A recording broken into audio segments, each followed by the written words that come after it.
लेखक Vinod Godhwane. Horror story Hindi. Diwali की वो खौफनाक रात। सब लोग ये तो जानते हैं कि दिवाली जगमगाती रोशनी और लाइट्स का त्योहार है, पर जो ज्यादातर लोग नहीं जानते वो ये है कि दिवाली की रात अमावस्या की रात होती है और हर अमावस्या की रात काली शक्तियां सबसे ज्यादा ताकतवर हो जाती है।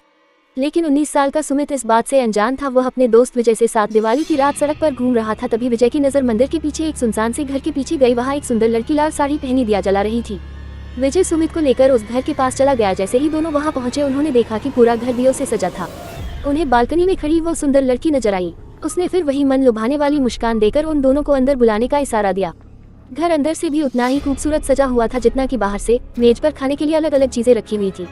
सुमित मेज से एक लड्डू उठाकर खाने लगा, पर उसके हाथ से गलती से वह नीचे गिर गया। जैसे ही सुमित लड्डू उठाने के लिए नीचे झुका, उसने देखा कि मेज के नीचे एक भयानक काली परछाई थी जो सुमित को देखते ही कहीं गायब हो गई। सुमित जैसे ही विजय को यह बताने ऊपर उठा, उसने देखा कि विजय सीढ़ियों के ऊपर खींचा चला जा रहा था। सुमित बेहद घबराने लगा था। फिर अचानक घर में पायल की आवाजें आने लगी, जैसे कि कोई लड़की एक कमरे से दूसरे कमरे में जा रही हो। सुमित उस आवाज के पीछे पीछे सीढ़ियों से ऊपर चला गया, लेकिन ऊपर जाते ही उसे कमरे के अंदर पंखे से लटकी हुई एक लाश दिखी। सुमित उस लाश का चेहरा देखकर बुरी तरह कांपने लगा, क्योंकि वो किसी और की नहीं बल्कि विजय की ही लाश थी। सुमित डरते डरते पीछे मुड़ा तो उसके ठीक सामने वही सुंदर लड़की खड़ी थी और उसे देखकर मुस्कुरा रही थी। पर इस बार सुमित को वह मुस्कान मन लुभाने वाली नहीं बल्कि बेहद डरावनी लग रही थी। अचानक घर की सारी लाइट्स बंद हो गई। वह घर धीरे धीरे एक खंडहर में बदल गया। वो लड़की अब भी सुमित को देखकर मुस्कुरा रही थी। अचानक लाल साड़ी पहनी हुई उस लड़की के बाल सफेद और लंबे होने लगे और आंखें एकदम लाल पड़ गई और चेहरा एकदम डरावना हो गया था।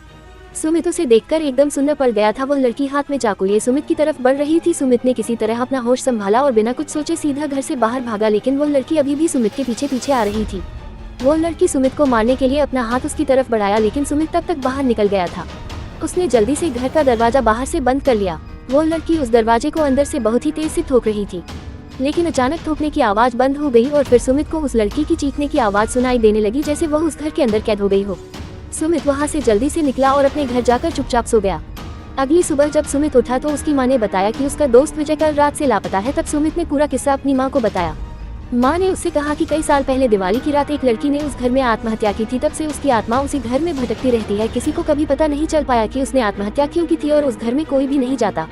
यह बात सुनकर सुमित पूरी तरह हिल गया। वह यह यकीन करना चाहता था कि जो भी उसके साथ हुआ वह एक बुरा सपना था, पर उस रात के बाद उसका दोस्त विजय कभी वापस नहीं आया और सुमित को आज भी दिवाली की वो खौफनाक रात और उस लड़की की भयानक चीखें सोने नहीं देती।